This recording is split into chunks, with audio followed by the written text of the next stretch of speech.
America এবং ইসরায়েলের যে ভালোবাসা, এই ভালোবাসার কাছে শাহজাহান, মমতাজ, লায়লা, মজনু এরা কোনো কিছুই না। শুধু গত এক বছরেই আমেরিকা ইসরায়েলকে $18 বিলিয়ন মিলিটারি এইড দিছে, যেটা বাংলাদেশের রিজার্ভের অলমোস্ট সমান। এবং এক বছরে এত টাকা মিলিটারি এইড হিসেবে আরেকটা দেশ থেকে একটা দেশ পাইছে, এই জিনিস পৃথিবীর ইতিহাসে কখনো হয় নাই। প্রশ্ন হলো, পৃথিবীর বেশিরভাগ দেশ ইসরায়েলকে এত হেট করলেও আমেরিকা কেন ইসরায়েলের জন্য এত পাগল? এই ভালোবাসা শুরু হইলো কিভাবে? এই বন্ধুত্বের রহস্য কি? আজকে আমরা বোঝার চেষ্টা করবো এই বন্ধুত্বের রহস্য। কাহিনীটা খুবই ইন্টারেস্টিং। চলুন শুরু করা যাক। 1948 সালের মে মাসের 14 তারিখে আমেরিকার তৎকালীন প্রেসিডেন্ট ট্রুম্যান একটা রেকর্ড করেন। রেকর্ডটা কি? উনি ইসরায়েলকে দেশ হিসেবে স্বীকৃতি দেন। এখন একটা দেশের আরেকটা দেশকে স্বীকৃতি দেওয়া তো কোনো রেকর্ড না। আমেরিকা তো বাংলাদেশকেও স্বীকৃতি দিছিল 1972 সালের এপ্রিল মাসে। ট্রুম্যানের ক্ষেত্রে এটা রেকর্ড, কারণ ট্রুম্যান ইসরায়েলকে দেশ হিসেবে স্বীকৃতি দিছে মাত্র 11 মিনিটের মধ্যে। মজার ব্যাপার কি দেখেন, ট্রুম্যান 11 মিনিটের মধ্যে স্বীকৃতি দিল, তার মাত্র 2.5 দিন পর রাশিয়া স্বীকৃতি দিছে ইসরায়েলকে। জিনিসটা আপনি দেখেন, আমেরিকা এবং রাশিয়া দুইটা একজনের শত্রু দেশ, কিন্তু দুই দেশই ইসরায়েলকে স্বীকৃতি দেওয়ার জন্য লাফালাফি করতেছে যে কে কার আগে স্বীকৃতি দিবে। প্রেসিডেন্ট ট্রুম্যানকে পরে জিজ্ঞেস করা হয়েছিল যে এত তাড়াহুড়া করে মাত্র 11 মিনিটের মধ্যে কেন ইসরায়েলকে স্বীকৃতি দিতে হলো, এবং উনি বেশ অনেস্ট একটা অ্যান্সার দিছিল, এবং এই অনেস্টি ব্যাপারটা আমার ভালো লাগছে। But don't think that decision to recognize Israel was an easy one. I had to make a compromise with the Arabs and divide Palestine. The Jews wanted to chase all the Arabs into the Tigris and Euphrates River, and the Arabs wanted to chase all the Jews into the Red Sea. And what I was trying to do was to find a homeland for the Jews and still be just with the Arabs. উনি তিনটা কারণ বলছিল। প্রথম কারণ হলো sympathy. আপনারা সবাই হলোকাস্টের ব্যাপারটা জানেন যে প্রায় 60 লাখ ইহুদি মারা গেছিল দ্বিতীয় বিশ্বযুদ্ধে 1941 থেকে 1945 সালের মধ্যে। এবং হলোকাস্টের এই ব্যাপারটা, ইহুদি মারা যাওয়ার ব্যাপারটা যখন শেষ হয়, তখন পুরা পৃথিবীতে একটা সেন্টিমেন্ট কাজ করতেছে, যেটা একটা লজিক্যাল সেন্টিমেন্ট, যে ইহুদিদের উপরে অনেক অবিচার হয়েছে। এবং তখন প্রো ইহুদি কাজকর্ম অনেক বেশি হাইলাইটেড হচ্ছিল সমাজে। এবং ট্রুম্যান তো দিন শেষে একজন পলিটিশিয়ান, উনি আমেরিকায় পলিটিক্স করতেছে। আমেরিকার সাধারণ জনগণ আসলে ওইটাই চাচ্ছিল যেটা উনি করছে, এবং উনি ওই ব্যাপারটাই ব্যাখ্যা করছে যে আমার ভোট ব্যাংক আছে আমেরিকায়, আমার ভোট ব্যাংক এটাই চায়। গত এই কয়দিনে অনেক খারাপ হয়েছে ইহুদিদের সাথে। আমার ভোট ব্যাংক যদি আরবের মানুষ হইতো, তাহলে ওনারা যা চাইতো আমি তাই করতাম। আমার ভোট ব্যাংক যেহেতু এই যে ইহুদিদের সাপোর্ট করা মানুষজন, তাদের সাথে সিম্প্যাথি দেখানো মানুষজন, এরা যা চাইছে আমি তাই করছি। আরেকটা ছোট্ট কারণ ছিল ডেমোক্রেসি। আপনারা জানেন যে আমেরিকা সবসময় ডেমোক্রেসির একদম পাওয়ার হাউস, ডেমোক্রেসি রক্ষা করার দায়িত্ব নেয় ওরা। মিডল ইস্টে ওই সময় এবং এখন অনেকাংশে আপনারা দেখবেন যে ডেমোক্রেসি ব্যাপারটা অত চলে না, এবং ইসরায়েলি ওই সময় একমাত্র দেশ ছিল যেটা ডেমোক্রেটিক একটা দেশ হিসেবে আবির্ভাব ঘটাইছিল। এবং আমেরিকা যেহেতু ডেমোক্রেসিকে সাপোর্ট দিতেছে, ওইটাকে ওরা একটা কারণ হিসেবে দেখাইছিল যে হ্যাঁ, এই কারণে আমরা তাড়াতাড়ি ওদের দেশ হিসেবে স্বীকৃতি দিয়েছি, কারণ ওই অঞ্চলটার মধ্যে একটাই যেটা একটা ডেমোক্রেটিক দেশ। তো আমেরিকা ইসরায়েলকে স্বীকৃতি দিল, কিন্তু ভালোবাসা কিন্তু এখনো শুরু হয়নি। ইনফ্যাক্ট স্বীকৃতি দেওয়ার প্রথম 10 বছর ইসরায়েলকে আমেরিকা কোনো ধরনের সাহায্য করেই নেই বলা যায়। আমেরিকার ওই সময় পুরা ফোকাস ছিল যে কোল্ড ওয়ার শুরু হচ্ছে, কোল্ড ওয়ার চলতেছে, সোভিয়েত ইউনিয়নকে কিভাবে কোল্ড ওয়ারে পরাজিত করা যায়। ওই সময়ে আপনারা অবাক হবেন আজকে জানলে যে আমেরিকা কিন্তু ইসরায়েলকে অস্ত্র বেচতো না। ইসরায়েলের যে ফার্স্ট অস্ত্রশস্ত্র, ওগুলো কিন্তু ইসরায়েল ফ্রান্স থেকে কিনছিল। এই সব কিছু বদলায় যায় যখন 1967 সালের 6 দিনের যুদ্ধটা হয়। 67 যুদ্ধ নিয়ে আপনারা সবাই মোটামুটি জানেন। ভয়ঙ্কর একটা যুদ্ধ হয়। এক পাশে ছিল ইসরায়েল, অন্য পাশে ইজিপ্ট, জর্ডান এবং সিরিয়া। এই যুদ্ধে ইসরায়েল জিতে, এবং বেশ কনভিনসিংলি জিতে। এবং কেউ আশা করেনি ওই সময়ে যে একটা দেশ, যে দেশ মাত্র হয়েছে রিলেটিভলি স্পিকিং, এতগুলো আরব দেশের সাথে এগেইনস্টে একা যুদ্ধ করে জিতবে। এই পয়েন্টটা থেকে মূলত আমেরিকার ইসরায়েলের প্রতি ভালোবাসার সূচনা। এই সময়ে সোভিয়েত ইউনিয়নের সাথে আরব দেশগুলোর বেশ ভালো সম্পর্ক, এবং সোভিয়েত ইউনিয়নের সাথে আমেরিকার খারাপ সম্পর্ক। সো আমার শত্রুর শত্রু আমার বন্ধু, ওইরকম একটা ফিলোসফি ফলো করে মূলত আমেরিকা ইসরায়েলের কাছে যায়, যে বলে যে তুমি আমার বন্ধু হবা নাকি। ইসরায়েলও দেখে যে আমি একটা ছোট্ট দেশ, আমি আছি খুব একটা স্ট্র্যাটেজিক লোকেশনের ভিতরে, আমার আশপাশে সব আরব দেশ আমাকে হেট করে, মাত্রই কয়েকজনের সাথে যুদ্ধ করছি। আমার যদি একটা বড় নিউক্লিয়ার পাওয়ার বন্ধু না থাকে, রাশিয়া তো আমার বন্ধু হবে না, কারণ রাশিয়া তো আরবদের বন্ধু হয়ে গেছে। আমার যদি একটা নিউক্লিয়ার পাওয়ার বন্ধু না থাকে, আমার খুব বড় বিপদ হবে। ইসরায়েল ইমিডিয়েটলি রাজি হয়ে যায়, বলে হ্যাঁ আমি বন্ধু হইতে রাজি, চলো ফ্রেন্ডশিপ করি। আমেরিকা ইসরায়েলকে অস্ত্র বিক্রি করা শুরু করে। ইসরায়েল বলে আমি আর ফ্রান্সের থেকে অস্ত্র কিনবো না, এখন আমি আমার নতুন বন্ধু আসছে ওর কাছ থেকে অস্ত্র কিনবো, এবং ওদের বন্ধুত্ব অফিসিয়ালি শুরু হয়ে যায়। হেনরি কিসিঞ্জার, আপনার নামটা চিনেন, ওই যে তলাবিহীন ঝুড়িওয়ালা লোক, এবং তখন আমেরিকার প্রেসিডেন্ট ছিল হইল গিয়া নিক্সন। এই দুইজন মিলে মূলত ইসরায়েলের সাথে আমেরিকার বন্ধুত্বটা পাকাপোক্ত করে। আপনি যদি আমেরিকার পিওভি থেকে দেখেন, পয়েন্ট অফ ভিউ থেকে, তাহলে অ্যাকচুয়ালি আমেরিকার জন্য এটা স্ট্র্যাটেজিক্যালি রাইট মুভি বলেই মনে হয়, কারণ ওই অঞ্চলে আমেরিকার একটা এলাই দরকার ছিল, যে এই এলাই তার কথা শুনবে। বাকি দেশগুলোর তো আসলে কথা শোনার দরকারও নেই, তারা অনেক পাওয়ারফুল দেশ, আবার শুনতেও না কারণ সোভিয়েত প্রভাবে। একটা দেশই ছিল যে দেশ নতুন, যে দেশ বিপদের মধ্যে ছিল, যে দেশের একটা বন্ধু দরকার, সব দিক থেকে অ্যাকচুয়ালি মিলে গেছিল এবং এই ইসরায়েল আমেরিকার বন্ধুত্বটা না হওয়াটাই অবাক হওয়ার ব্যাপার হইতো।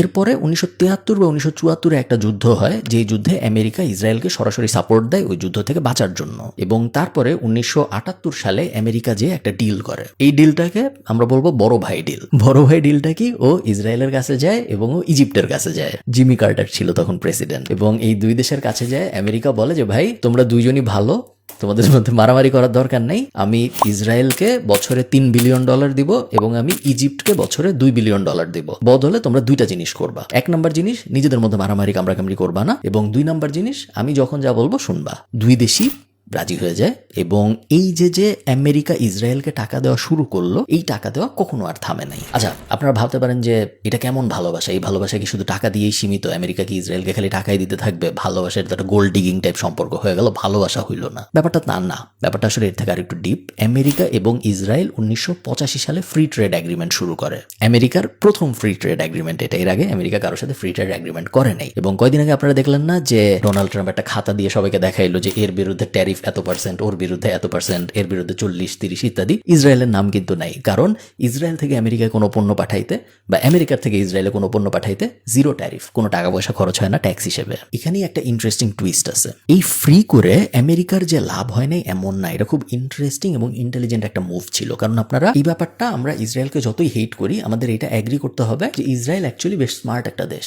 এবং এই যে স্মার্ট একটা দেশ, ইসরায়েল 3টা কারণে বিখ্যাত ছিল ওই সময়। এক নম্বর হল গিয়ে ইন্টেলিজেন্স, মোসাদ অনেক স্ট্রং একটা ইন্টেলিজেন্স ছিল। সেকেন্ড মেডিকেল ইকুইপমেন্ট, এবং থার্ড টেকনোলজি। এই 3টা ব্যাপারে ইসরায়েল পুরো দুনিয়ার বেস্টদের মধ্যে একজন ছিল। আপনার যত বড় শত্রুই হোক, আপনার শত্রুর শক্তিমত্তা সম্পর্কে তো আপনার জানতে হবে, তাই না? সো বেশ স্ট্রং ছিল। আমেরিকা এই যে ফ্রি ট্রেড এগ্রিমেন্টটা করলো, এতে করে ইসরায়েলের তো লাভ হইছেই, আমেরিকারও অনেক লাভ হয়েছে, কারণ ইসরায়েলের অনেক ট্যালেন্ট আমেরিকায় যাওয়া শুরু করছে, ইসরায়েলের অনেক প্রযুক্তি আমেরিকায় যাওয়া শুরু করছে, এবং বলা হয় বর্তমানে আমেরিকার 3 থেকে 4 লাখ জবের ডিরেক্ট কারণ হইল এই ফ্রি ট্রেড এগ্রিমেন্ট। এটা যদি না থাকে, মূলত ইসরায়েল আমেরিকায় 4 লাখ কর্মসংস্থান সৃষ্টি করছে। যদি ফ্রি ট্রেড এগ্রিমেন্ট চলে যায়, 4 লাখ কর্মসংস্থান নাই হয়ে যাবে। আরেকটা বড় কারণ যে কারণে আমেরিকা ইসরায়েলকে অনেক ভালোবাসে, সেটা হলো ইসরায়েলের AIPAC lobbying, the American Israel public affairs committee. এই কমিটিটাকে ফরচুন ম্যাগাজিন বলছিল পৃথিবীর সবচেয়ে পাওয়ারফুল লবিং কমিটিগুলার একটা। প্রত্যেক বছর যখন এদের ইভেন্ট হয়, ওই যে বছর শেষে হয় না পিকনিক টাইপ জিনিসপত্র, এমন কোনো কংগ্রেসম্যান নাই আমেরিকান যে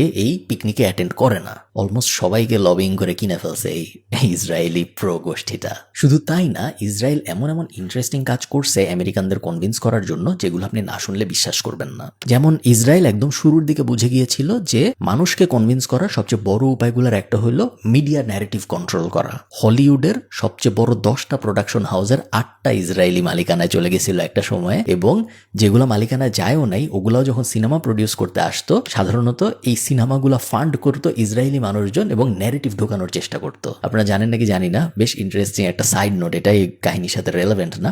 প্রথম যে টাইটানিক মুভিটা বের হয়েছিল, যেটা জনপ্রিয় টাইটানিক মুভি, ওইটা না, তার আগেও আরেকটা টাইটানিক মুভি বের হয়েছিল 1940-এর আশপাশে, আপনারা ইউটিউবে পাবেন। ওই টাইটানিক মুভিটা কিন্তু হিটলারের ফান্ড করা ছিল, নাজি পার্টি ফান্ড করছিল এটা। এবং ওই টাইটানিকটা যদি আপনি দেখেন, ওই টাইটানিকটার থিমটা হলো যে টাইটানিক ডুবে যাচ্ছে, নাজি বাহিনী চেষ্টা করতেছে টাইটানিক যেন না ডুবে, এবং ওদেরকে হিরো হিসেবে দেখানো হয়েছে পুরো সিনেমাটার ভিতরে। একটা প্রোপাগান্ডা টাইপ সিনেমা ছিল। এই কাহিনীটা আমার হঠাৎ মনে পড়ে গেল, কারণ ইসরায়েল এই সেম জিনিস আরো অনেক বেশি যত্ন করে 40 বছর ধরে করছে, যেই কারণে আমেরিকান মানুষের মধ্যে, আমেরিকান গভর্নমেন্টের মধ্যে, আমেরিকান পলিসি মেকারদের মধ্যে প্রো ইসরায়েল যে মেন্টালিটি, এটা একদম ছোটবেলা থেকে আসছে। এটা খুব সহজে আপনি সরাইতে পারবেন না। মজার ব্যাপার কি জানেন, ইসরায়েল এখন এই সেম জিনিস ইনফ্লুয়েন্সার দিয়ে করতেছে। অক্টোবরের যে অ্যাটাকটা হলো, সেই অ্যাটাকটার পরে দেখা গেছে যে টুইটারে 4 মিলিয়ন ইমপ্রেশন কিনেছে ইসরায়েল নিজেদের ন্যারেটিভ প্রমোট করার জন্য। ডিজিটাল অ্যাম্বাসেডর ইন্টার্নশিপ প্রোগ্রাম বলে একটা বিষয় আছে ইসরায়েলের, যেখানে কলেজের এবং ইউনিভার্সিটি স্টুডেন্টদের ওরা $1000 দেয়, বদলে বলা হয় যে আমাদের কিছু ন্যারেটিভ আছে, এই 8টা ব্যাপার আছে আমরা প্রতিষ্ঠা করতে চাই, তোমাদের এই 8টা ব্যাপার প্রতিষ্ঠা করতে হেল্প করতে হবে। কিন্তু মজার ব্যাপার কি জানেন, এত কিছু করার পরেও, এত চেষ্টা করার পরেও ইসরায়েলের প্রতি মানুষের সহমর্মিতা কিন্তু আমেরিকায় কমতেছে। আপনি যদি 30 বছর আগেও পোল করতেন, আপনি দেখতেন 90% মানুষ আমেরিকায় ইসরায়েলকে সাপোর্ট করে। বাট এখনকার পোলগুলায় আমরা প্রত্যেকটায় দেখতে পাচ্ছি 50%, 45%, 52%, 53% এরকম।